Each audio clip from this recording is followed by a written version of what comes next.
বিয়ের দিনটা কিন্তু যারা বিয়ে করে আর যারা বিয়ে করেছেন তাদের জন্য অনেকটাই স্পেশাল।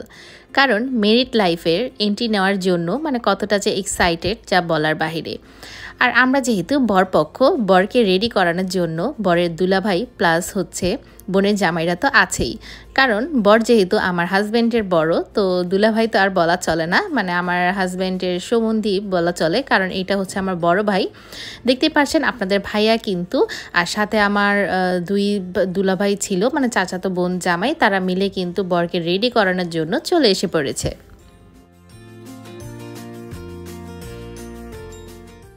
আসসালামু আলাইকুম সবাইকে, আমি Umme Habiba. Welcome to my channel Bikrampur family. আশা করছি সকলেই ভালো আছেন। আলহামদুলিল্লাহ, আল্লাহ তাআলার রহমতে আমরাও কিন্তু ভালো আছি। বিয়ে বাড়ির আজকে একটা বড় সড় ধরনের ভিডিও নিয়ে হাজির হলাম আপনাদের মাঝে।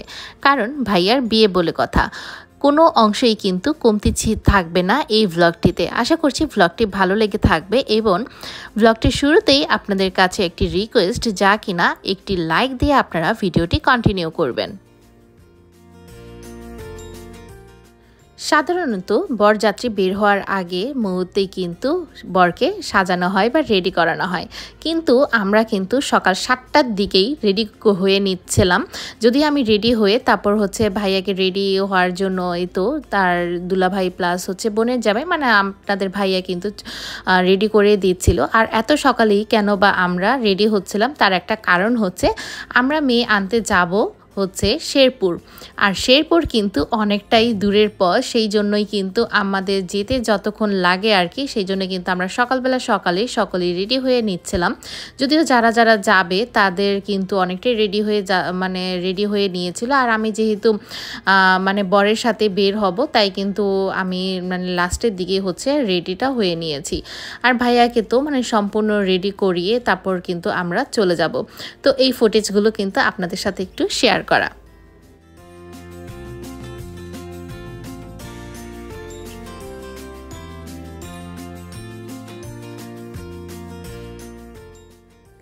বরকে বের করানোর আগ মুহূর্তে আমার কাকি আর ফুপু মিলে এরকম করে রাখি পরিয়ে দিচ্ছিল, কারণ এটা নাকি ট্রেডিশনাল। বরযাত্রা বের হওয়ার সময় কিন্তু অনেক দেশেই দই চিরা বা পিঠা এরকম করে কিন্তু খাওয়ার কিছু রেওয়াজ থাকে। ঠিক তেমনি করেই কিন্তু বিক্রমপুরে একটা রেওয়াজ আছে, যেটা কিনা ছেলের মা দুধ খাইয়ে দিবে আর এইভাবে করে আঁচল দিয়ে মুখ মুছিয়ে দিবে। তো আমার কাকি তো কান্নাই করে দিচ্ছিল। আমি জানি না আসলে মারাই এই মুহূর্তটা উপলব্ধি করতে পারে, সেই জন্যই কিন্তু এইরকম করে কান্না করা। আর আমার কাকুর সাথেও কিন্তু একটু কোলাকুলি করে তারপর কিন্তু ভাইয়া লম্বা একটা সালাম দিয়ে এই তো বরযাত্রা নিয়ে শুরু হলাম আমরা শেরপুরের উদ্দেশ্যে।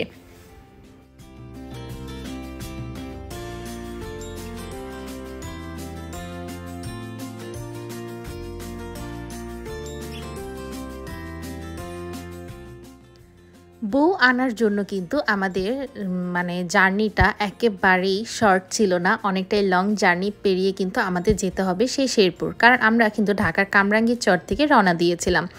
আর আমরা কিন্তু দুইটা বাস নিয়েছিলাম, দুইটা বাসে বাস ভর্তি মানুষ ছিল। সাথে এখান থেকে কোনো প্রাইভেট আমরা নিতে চাচ্ছিলাম না, বাসার সামনে থেকে একটা প্রাইভেট নিব, সেই উদ্দেশ্য করেই আমরা রওনা দিয়েছিলাম। আর এই তো যাওয়ার পথে টুকিটাকি তো খেতেই হবে, কারণ বাসে উঠেছি বলে কথা। আর সব নিজেদের মানুষ, আর নিজেদের মানুষ হলে কিন্তু বাসের মধ্যে অনেকটাই মজা হয়। মনে হচ্ছিল যেন দূর দেশে কোথাও যেন একটা পিকনিকে যাচ্ছি।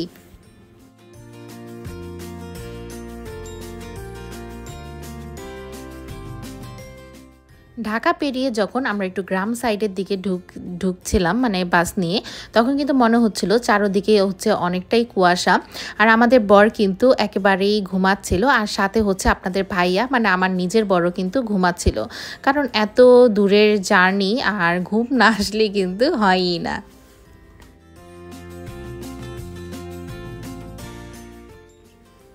আমরা শেরপুরে কিছুটা কাছাকাছি যেয়ে আবার হচ্ছে আমাদের বাস থামে, আর সেখান থেকে হচ্ছে আমাদের একটা প্রাইভেট কার রেডি করা ছিল। মানে আগে থেকে হচ্ছে আমাদের প্ল্যান ছিল যে আমরা বাসার সামনে থেকে এইভাবে করে প্রাইভেট কারে যাব।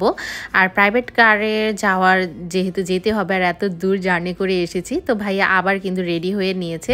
আর সাথে কিন্তু গাড়িটাও একটু সাজিয়ে নিচ্ছিলাম, কারণ আমরা সাথে করে সব কিছু রেডি করে নিয়ে গিয়েছিলাম, শুধু মানে গাড়িটা একটু ডেকোরেশনের কমতি ছিল। যাই হোক, এগুলো হচ্ছে আমাদের আগে থেকেই প্ল্যান করা ছিল, কারণ হুটহাট করে কিন্তু কোনো কিছুই হয় না।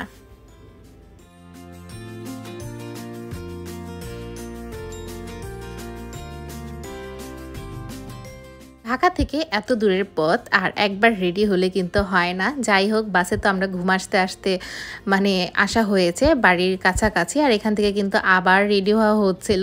আর সবাই বলছিল যে খালি রাস্তায় এভাবে বরকে আবার রেডি করানো, আসলে এইটাই কিন্তু অনেকটা উপভোগ করার মতন, কারণ এইভাবে কিন্তু আমাদের খুব ভালো লাগছিল। আর সাথে কিন্তু আমাদের দেখা গিয়েছে যে অনেকেই দেখছিল আসলে তারা কি করছে। আসলে কিছুই করার নেই, কারণ এত দূরের পথ এভাবে করেই কিন্তু আমরা দুইবার করে রেডি হয়ে নিচ্ছিলাম। আর আমাদের মূলত একসাথে করে আসার কারণটা হচ্ছে, মানে আমরা যখন আবার যাব রাত করে, তখন চাচ্ছিলাম না যে একটা প্রাইভেট কার নিয়ে যাব, কারণ রাস্তার কথা বলা যায় না। আর এখন যেই পরিস্থিতি, সেই পরিস্থিতি বিবেচনায় করেই কিন্তু আমাদের এই সমস্ত আয়োজন।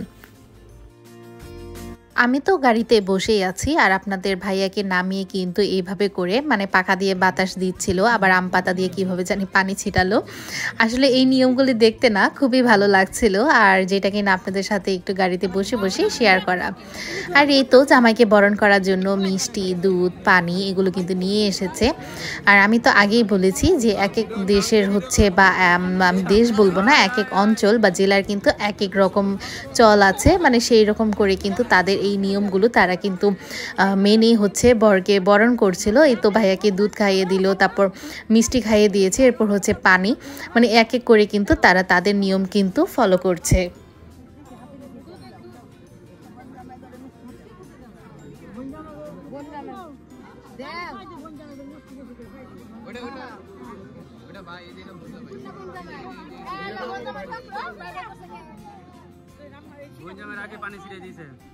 সেখানে যাওয়ার পর একটা জিনিসই শিখলাম, যেটা কিনা মানে বরের সাথে যারা যারা যাবে, মানে যারা আত্মীয়, মানে বোন, জামাই বা ভাই, তাদের কিন্তু অনেকটাই সম্মান করে। আর এই সম্মানগুলো দেখে না আমাদের খুব ভালো লাগছিল, যেটা কিনা বিক্রমপুরের মধ্যেও আছে, কিন্তু তাদের মধ্যে মনে হচ্ছিল যে বেশি একটা রেওয়াজ। সবাইকে কিন্তু কম বেশি মানে মিষ্টি খাইয়ে দিচ্ছিল। আর এখানে কিন্তু একটু শোরগোল দেখা গিয়েছে, অনেক কিছুই হবে। যাই হোক, বিয়ে বাড়ি বলে কথা, এটা কিন্তু কোনো ব্যাপারই নয়। আর এইদিকে তো দেখতেই পারছেন শালাশালি সকলেই হচ্ছে মানে গেট ধরে বসে আছে, কতক্ষণ হচ্ছে জামাই নামবে আর কতক্ষণে হচ্ছে জামাইকে এভাবে করে গেটের টাকাটা নেবে। যাই হোক, তারা তো অপেক্ষা করছিল। আর একে একে কিন্তু দেখা গিয়েছে যে আমার ভাইয়ার শাশুড়ি, তারপর ফুপু শাশুড়ি, চাচি শাশুড়ি যারা আছে, মানে এক এক করে হচ্ছে সকলেই গিফট দিচ্ছিল, মানে আংটি পরিয়ে দিয়েছে। আর সাথে কিন্তু আমার চাচাতো ভাইকেও, মানে আমার যেহেতু দুইটাই চাচাতো ভাই, মানে একটা হচ্ছে বর আর একটা হচ্ছে বরের আপন ছোট ভাই, তাকেও কিন্তু একটা আংটি পরিয়ে দিয়েছিল। মানে এই জিনিসটা আমার কাছে খুবই ভালো লেগেছে। আর আমি যেহেতু বোন ছিলাম, যদিও আপন বোন ছিলাম না, চাচাতো বোন ছিলাম, আর আমাকে কিন্তু মানে টাকা দিয়ে কিন্তু সম্মান করেছে। এটা নাকি তাদের রেওয়াজ, মানে বরের গাড়িতে যারা যারা যাবে তাদের অবশ্যই তারা সম্মান দিবে, এবং সম্মান দিয়ে কিন্তু গাড়ি থেকে নামাবে। পান, শরবত, দুধ এগুলো তো দিয়ে ভাইয়াকে বরণ করা হলো। এরপর তো স্বর্ণের কিছুটা মানে কি বলবো, স্বর্ণের চেইন পরিয়ে দিয়েছিল, আবার আংটি, আর সাথে কিন্তু ছিল একটা ঘড়ি। আর এগুলো দিয়ে বরণ করার পরে তো মানে মুরব্বী যারা ছিল তারা চলে গিয়েছে, এখন হচ্ছে ভাইয়ার শালাশালির পালা। আর শালি তো একটা মিষ্টি না খাইয়ে ছাড়বেই না। তো আমিও কম ছিলাম না, মানে বলছিলাম যে না, ভাইয়াকে তো মিষ্টি খেতে দিবই না, কারণ মিষ্টির মধ্যে কিন্তু একটু হলেও গন্ডগোল ছিল। যাই হোক, পরবর্তীতে জানতে পেরেছিলাম যে মিষ্টির মধ্যে নাকি অনেকটাই মরিচের গুঁড়া ছিল। এটা আসলে মানে ওর মানে ভাইয়া শালি হচ্ছে মানে প্র্যাঙ্ক করার জন্যই এই জিনিসটা করেছিল। এইরকম মজা কিন্তু শালাশালিরা করেই থাকে, এটা কোনো ব্যাপার নয়।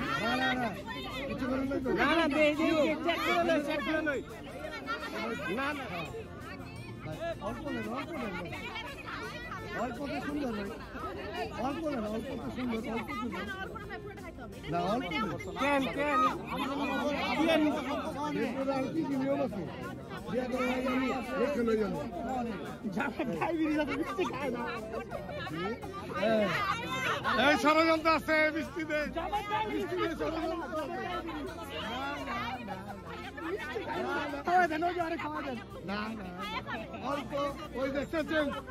গেটের মধ্যে কিন্তু অনেকটাই আমাদের টাকা নিয়ে বার্গেনিং চলছিল। তারা তো 50,000 টাকা দাবি করেছিল। যাই হোক, আমরা তো আর কম দিতে পারি না, কারণ এতটা সম্মান করে যেহেতু নামানো হয়েছিল, আর এটা যেহেতু নিয়মের মধ্যেই পড়ে, মানে গেটের টাকা দেওয়া। আমরা কিন্তু শেষ পর্যন্ত 20,000 টাকা দিয়েছিলাম। আর দেওয়ার পরেই তো মিষ্টিটা আমরা যদিও খাইনি, মানে তারপরেই তো বসেছিলাম ভাইয়ার সাথে। আর সবাই তো আমাদের বাসা যারা ছিল তারা হচ্ছে খেয়ে নিয়েছে।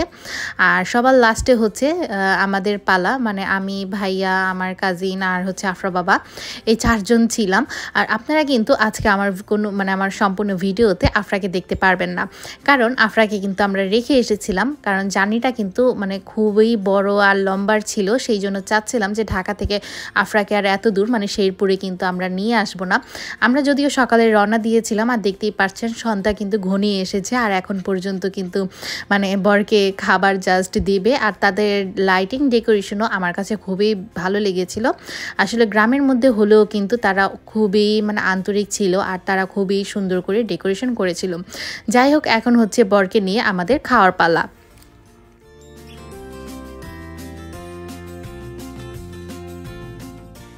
বরকে নিয়ে তো আমরা বসে পড়েছি, আর খাবার টেবিলে কিন্তু খাবারও রেডি হয়ে এসেছে। দেখতেই পারছেন ভাইয়াকে কিন্তু আলাম খাসি দেওয়া হয়েছে, আর সাথে মাছ ছিল হচ্ছে মুরগির ফ্রাই, আরও কিছু মাছ ছিল। এখানে ছিল রুই মাছ, আবার কিছুটা চান্দা মাছ, আরও টিকা, মানে অনেক আইটেম করেছিল।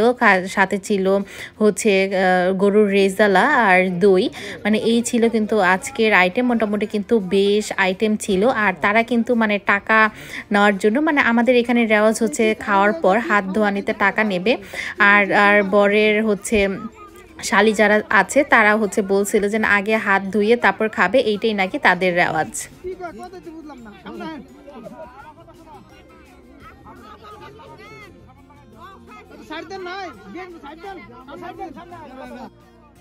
খাওয়ার টেবিলে বসে কিন্তু অনেকটাই দর কষাকষির মতোই চলছিল। মানে আমরা বলছিলাম যে আমরা কম টাকা দিব, তারা হচ্ছে বেশি টাকা দাবি করছিল। যাই হোক, পরবর্তীতে হচ্ছে 8,000 টাকা দিয়ে হচ্ছে হাত ধুয়ে তারপর কিন্তু আমাদের খেতে দিল।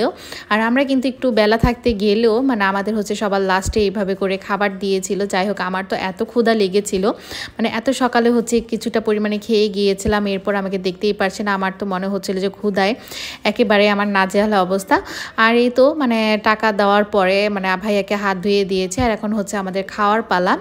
আর এখানে দেখা গিয়েছে যে আর কি বলবো, মানে আমারও এতটা লজ্জা লাগছিল সবার সামনে করে এইভাবে খেতে। তারপরে কিছু করার নেই, খেতে তো হবেই, কারণ এতটা পরিমাণে ক্ষুধা পেয়েছিল যে মানে মনে হচ্ছিল পেটের মধ্যেও কিছু যাচ্ছিল না। আর চারিদিকে মানে সবাই এই রকম করে দাঁড়িয়েছিল। আমার তো মানে অনেকটাই মানে লজ্জা লাগছিল। আর ভিডিওগুলো যদিও আমি করিনি, তাই কে রকম হলো বা আপনাদের সাথে কতটুকু শেয়ার করতে পারছি তা কিন্তু ভালোভাবে আমি শেয়ার করতে পারছি না। আমাদের জামাই কিন্তু মানে আমার ভাইয়া কিন্তু শালির উপরে অনেকটাই রেগেছিল, কারণ বলছিল যে আমি একা একা বসেছিলাম, তখন তো আসলে না, এখন জাস্ট টাকা নেওয়ার জন্যই তোমরা এসেছে। আসলে বিয়ে বাড়িতে এরকম মজা বা এরকম কথাবার্তা কিন্তু হয়ে থাকে। আর আমি কিন্তু মানে পরবর্তীতেই যে আপনাদের সাথে দেখিয়ে দিই, ভাবিদের বাড়িতে কিন্তু অনেকটাই ভালো আয়োজন হয়েছে। মানে তাদের বাসায় হচ্ছে একেবারে 7 দিন আগে থেকে সব মেহমান এসে নাকি ছিল, তারপর এরকম করে তারা ডেকোরেশন করেছে। আর আমার কাছে ডেকোরেশন বলতে বা তাদের গ্রাম বাড়ি হিসাবে এইরকম করে সাজানো আমার কাছে কিন্তু বেশ ভালো লেগেছে। আর কিভাবে বিয়ে পড়ানো হয় বা কি করা হয় সেই ভিডিও কিন্তু আপনাদের সাথে শেয়ার করছি। আমার কথাগুলো শুনবা, শোনার পরে আলহামদুলিল্লাহ বলবা।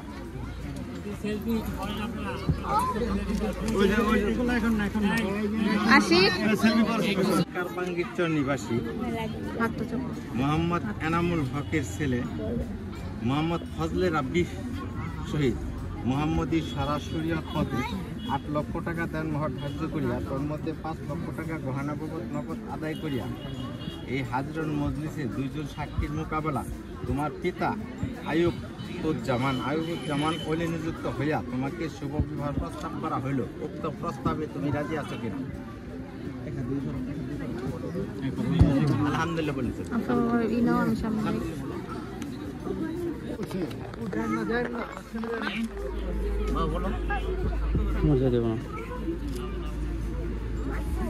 বলছো তুমি একটু শোনো তো,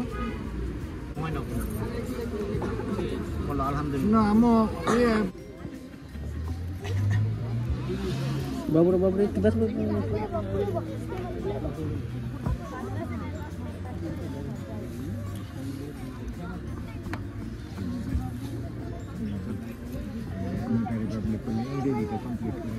না ইংরেজি আপনি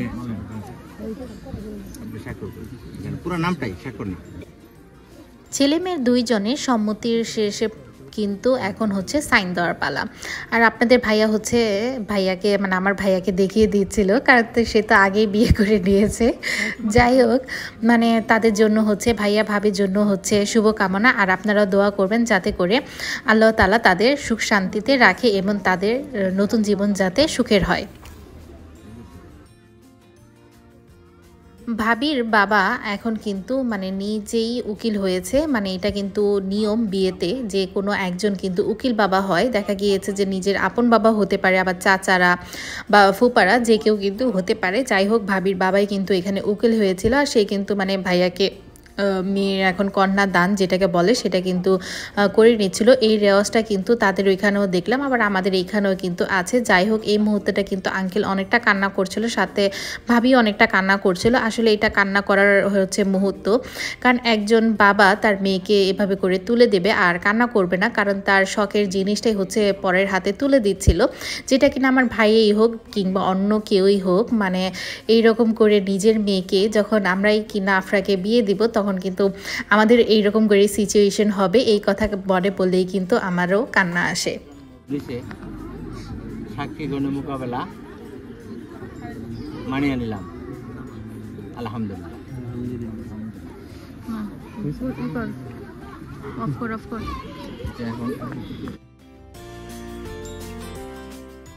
বিয়ের একেবারে শেষ মুহূর্তে দেখতেই পারছেন আপনাদের ভাইয়ের সাথে আমি হচ্ছে দুষ্টামি করছিলাম। আমি বলছিলাম যে একেবারে দোয়া করে দিচ্ছ। আসলে এই দোয়াটাই হচ্ছে সকলের মেইন, মানে সকলেই কিন্তু কম বেশি মোনাজাত ধরেছে, আল্লাহ যেন তাদের মনের আশা পূর্ণ তো করেছেই, আবার দেখা গিয়েছে যে এই সাথে তাদের যেন সুখ শান্তিতে রাখে। আর শেষ মুহূর্তে সকলকে হচ্ছে খেজুর দিচ্ছিল, আর মিষ্টি মুখ না করলে তো হয় না, কারণ একটা শুভ দিনে দেখা গিয়েছে যে খেজুর কিংবা মিষ্টি মানে আমরা কিন্তু সব কিছুই নিয়ে গিয়েছিলাম। আর বাকি কিন্তু আরও মানুষ ছিল যাদের কিনা মিষ্টি দেওয়া হয়েছিল, আরও কয়েকটা বক্স ছিল খেজুরে, মানে সবাইকে এক এক করে হচ্ছে খেজুর দিচ্ছিল। যাই হোক, আমরাও কিন্তু সাথে খেজুর খেয়ে নিচ্ছিলাম, আর যারা বাকি ছিল তাদেরও কিন্তু দিয়ে দিলাম।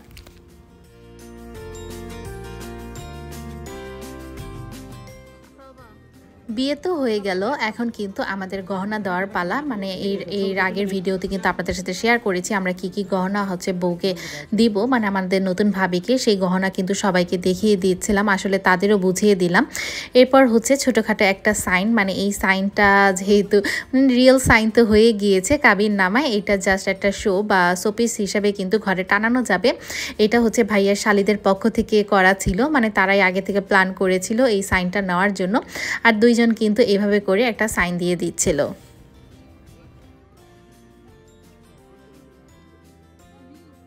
বাইরের দিকে তাকাবো, বাইরের দিকে তাকাই, আসুন আপনি বাইরের দিকে তাকান, তাকান তাকান, হাসি, ভাই হাসে, ভাই হাসো, মন মেলা টুকুটা, ভাই হাসো, মন মেলা টুকুটা, থ্যাংক ইউ।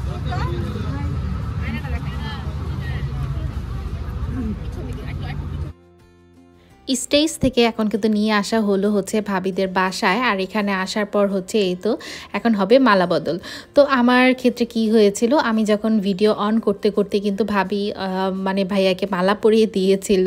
মানে ভাবি তো মাশাল্লাহ অনেকটাই লম্বা ছিল, আমাদের ভাইয়াও কিন্তু কোনো অংশে কম নয়, তারপরেও কিন্তু মানে দেখা গিয়েছে যে আমার মানে আপনাদের ভাইয়া আর আমার ছোট ভাই হচ্ছে ভাইয়াকে যখনই উঁচা করবে এর আগেই হচ্ছে ভাবি হচ্ছে ভাইয়াকে মালা পরিয়ে দিয়েছিল।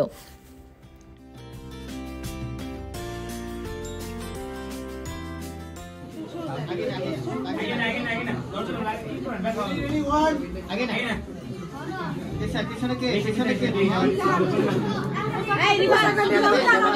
এখানে দাঁড়ান।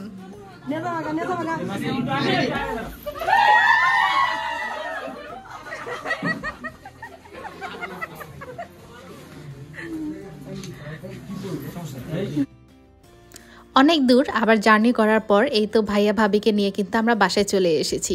রাত তখন বাজে প্রায় 2টা। আর আমি কিন্তু এখন যে ভিডিওগুলো আপলোড করছি সেটা কিন্তু বিয়ের পরবর্তীতে আপলোড করছি, কারণ বিয়ে বাড়িতে থেকে আসলেই এত শহরগুলোর মধ্যে কিন্তু আমার ভিডিওগুলো আপলোড করা সম্ভব ছিল না। যাই হোক, বাসায় আসার পরে কিন্তু আমার ভয়েস দেওয়া।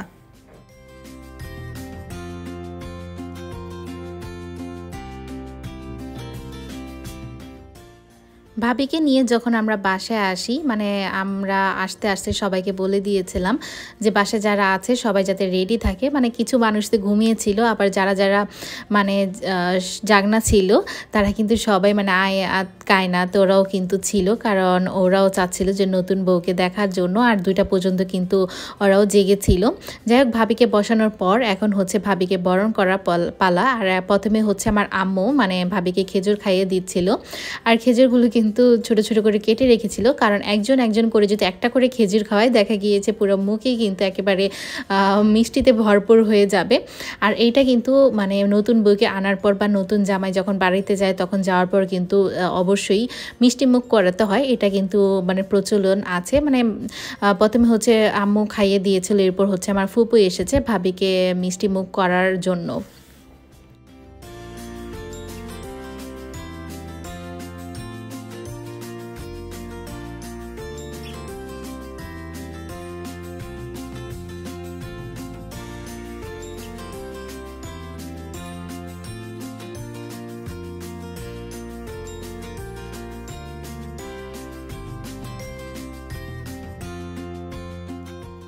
সবাই কিন্তু চাচ্ছিল এক এক করে মানে মিষ্টি মুখ করাবে, কিন্তু এত মানুষ ছিল। এখন সবাই যদি মিষ্টি মুখ করাতে চায় তাহলে দেখা গিয়েছে যে মিষ্টি খেতে খেতে অবস্থা কাহিল, কারণ এক এক করে কিন্তু সবাই কম বেশি করে দিচ্ছিল। আর আমি তো বলছিলাম যে অল্প অল্প করে দেন। এখন বলছিল যে তোমাকেই খাওয়ানো হবে, কারণ এত কম করে কিন্তু আমরা কেউই খাওয়াতে পারবো না। কারণ নতুন বউর মুখ দিয়ে যাতে করে মিষ্টি মিষ্টি কথা বের হয় তাতেই কিন্তু এই রেওয়াজটি। আপনাদের গ্রামে বা অঞ্চলে যদি এই রেওয়াজটি থেকে থাকে তাহলে অবশ্যই আমাকে কমেন্ট করে জানাতে ভুলবেন না।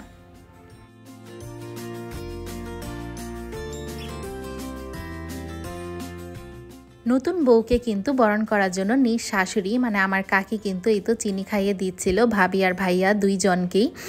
আর এই তো আমার কাকি কিন্তু বরণ করে নিবে তার হাতের গহনা দিয়ে, কারণ আমি আগেই বলেছিলাম যে কাকির বাসা থেকে মানে বাবার বাড়ির মানে কাকির যখন বিয়ে হয়েছিল তখন কিন্তু এই রুলি জোড়া কাকির বাবা তাকে দিয়েছিল। প্রায় 35 বছর আগের কিন্তু পুরাতন এই রুলিটা, মানে এটা হচ্ছে স্বর্ণের রুলি। একটা দিবে হচ্ছে বড় ছেলের বউকে, আরেকটা দিবে কিন্তু ছোট ছেলের বউকে। মানে সেটা দিয়ে কিন্তু আমার কাকি তার নিজ বউকে বরণ করে নিল।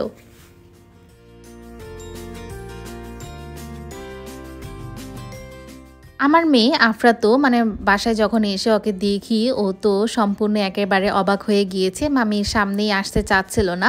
তো আজকের ব্লগে তো আপনাদের ওকে দেখাতে পারলাম না। আর অনেকেই জানি এই প্রশ্নটি করে থাকবেন, তাই আবার হচ্ছে বলে দেওয়া। আর এই ছিল আমাদের মানে ছোটোখাটোর উপরে সাজানো হচ্ছে ভাইয়া ভাবির জন্য বাসর ঘর। তো ব্লগটি আপনাদের কেমন লেগে থাকলো তা অবশ্যই কমেন্ট করে জানাতে ভুলবেন না। ভিডিওতে একটি লাইক দিবেন, আমি চ্যানেলটিকে সাবস্ক্রাইব করে পাশেই থাকবেন। এ পর্যন্ত সকলেই ভালো থাকবেন। আল্লাহ হাফেজ।